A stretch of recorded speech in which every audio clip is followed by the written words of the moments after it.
Assalamualaikum warahmatullahi wabarakatuh. Kembali lagi dengan saya Opan Hamzah. Pada video kali ini saya akan membagikan tentang menu apa saja dalam aplikasi SDGs Desa dan kegiatan yang harus dianggarkan atau didanai melalui dana desa. Nah, sebelum menjawab pertanyaan ini, saya akan menampilkan tentang menu apa saja yang ada di dalam SDGs Desa. Sebelum masuk ke aplikasi, silakan kita download melalui Play Store, yakni pendataan SDGs Desa. Oke, kemudian yang berikut, setelah itu kita diminta untuk memasukkan user ID dan password. Ya. Nah, untuk user ID dan password khusus untuk desa, maka diminta untuk bisa mengirimkan data terkait dengan Pokja SDGs Desa yang ditetapkan melalui SK Kepala Desa. Nah, data itu kemudian diserahkan kepada pendamping lokal desa di masing-masing wilayah. Kemudian oleh PLD nanti akan menyampaikan secara berjenjang sampai data ini ke tingkat pusat. Kita masuk ke tampilan aplikasi. Ini ada beberapa menu yang sudah disediakan. Ada yang berwarna hijau dengan yang berwarna merah. Ada survei desa, survei RT, survei keluarga, dan survei individu. Kemudian yang warna merah ini adalah menampilkan hasil dari inputan yang warna hijau tadi. Oke, saya buka saja satu persatu, yakni survei desa. Ini data-data yang akan diisi, mulai lokasi, kemudian pemerintahan desa, musyawarah desa, regulasi, APBD, aset desa, layanan, kemudian kerjasama, lembaga kemasyarakatan, kemudian BUMD, kemudian usaha BUMDes, dan infrastruktur lainnya. Oke. Kemudian menu yang kedua adalah survei rukun tetangga atau rukun warga. Kalau di desa ini berarti dusun ya.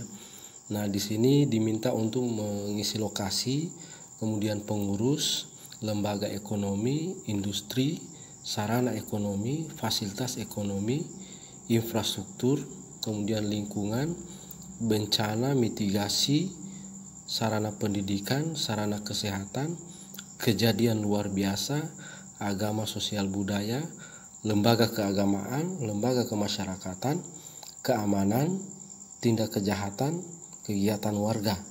Ya, jadi itu kejadian atau survei yang kita lakukan di dusun.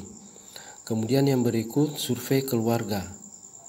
Oke, mulai dari lokasi dan pemukiman, akses pendidikan, akses kesehatan, akses ketenagakerjaan, akses sarana prasarana, dan lain-lain.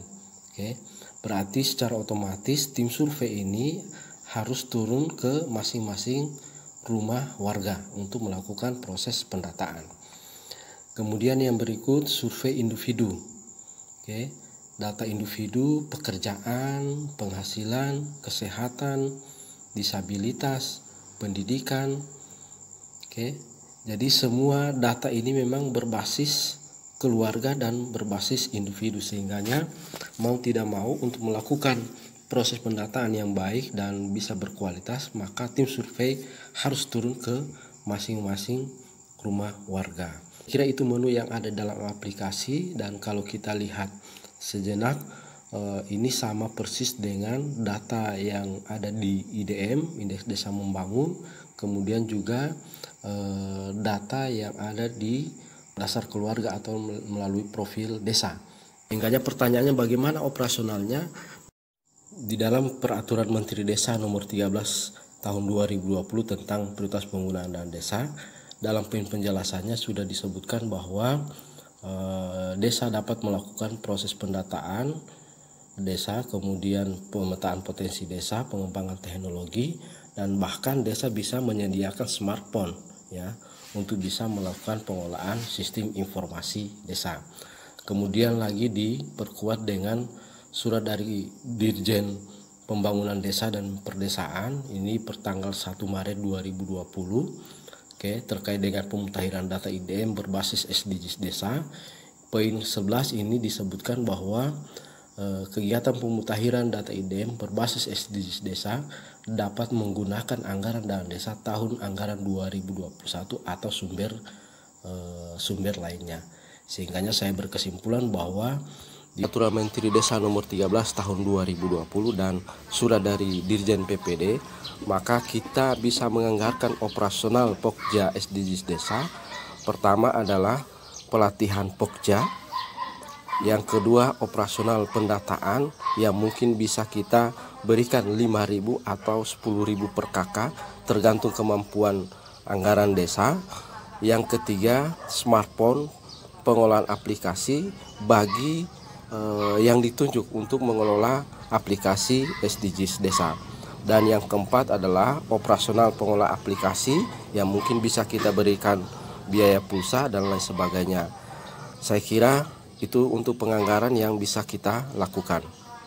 Dan ada kegiatan-kegiatan lain yang mungkin bisa dianggarkan di masing-masing desa. Dan harapan data yang akan dihasilkan oleh tim Pokja SDGs Desa nanti ini adalah betul-betul data yang berkualitas. Demikian, mohon maaf kalau ada yang memiliki pandangan yang berbeda, silakan ditulis di kolom komentar agar kita bisa saling share informasi di masing-masing wilayah kita, dan semoga pemutahiran data IDM berbasis SDGs Desa bisa kita tuntaskan sampai dengan 31 Mei 2021. Wassalamualaikum warahmatullahi wabarakatuh.